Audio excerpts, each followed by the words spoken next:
तब आदृश्य भये पावक सकल सबहि समुजाए। परमानंद मगन नृप हर्षन हृदय समाए। अर्थात तदंतर अग्निदेव सारी सभा को समझाकर अंतर्ध्यान हो गए। राजा परमानंद में मग्न हो गए। उनके हृदय में हर्ष समाता न था। तब ही राय प्रिय नारी बुलाई, कौसल्यादि तहाँ चली आई। अर्ध भाग कौसल्य ही दीना, भय भाग आधे कर कीना। उसी समय राजा ने अपनी प्यारी पत्नियों को बुलाया। कौशल्या आदि सब रानियां वहां चली आई। राजा ने पायस का आधा भाग कौशल्या को दिया और शेष आधे 2 भाग किए।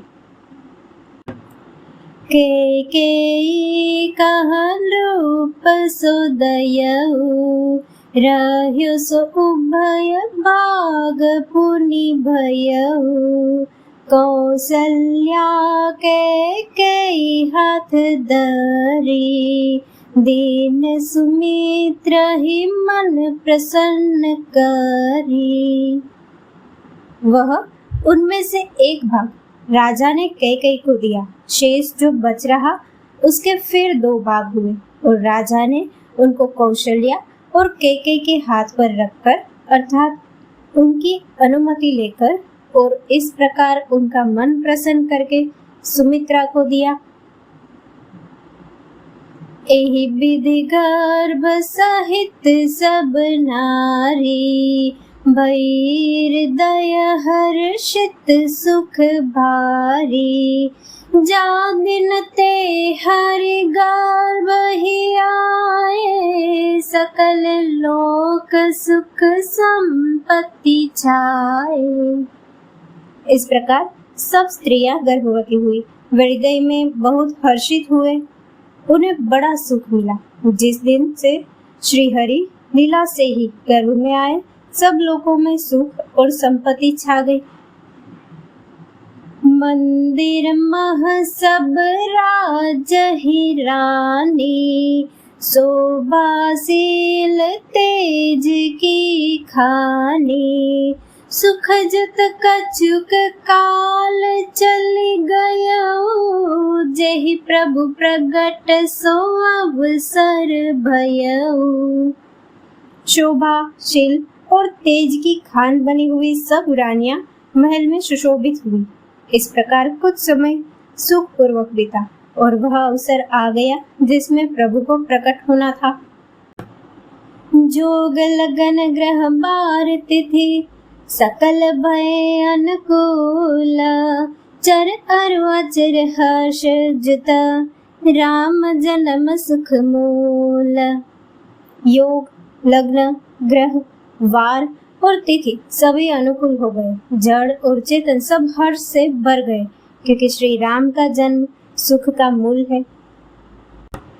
नौमी तिथि मधुमास पुनीता, शुक्ल पक्ष अभिजित हरि प्रीता।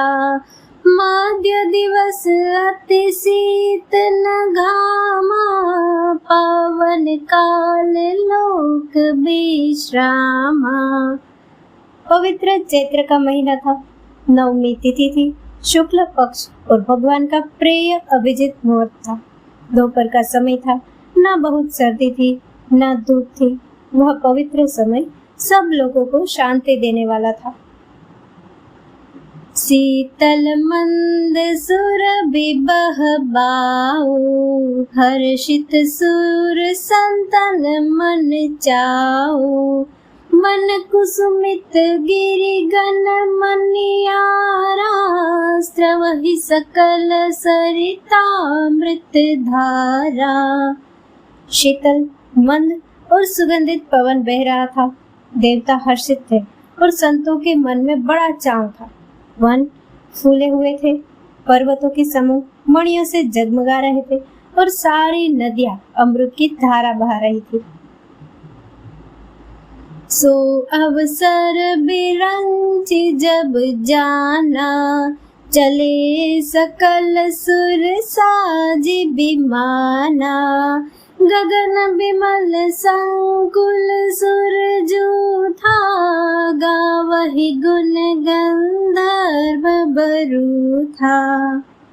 जब ब्रह्मा जी ने वह भगवान के प्रकट होने का अवसर जाना, तब उनके समेत सारे देवता विमान सजा सजा कर चले।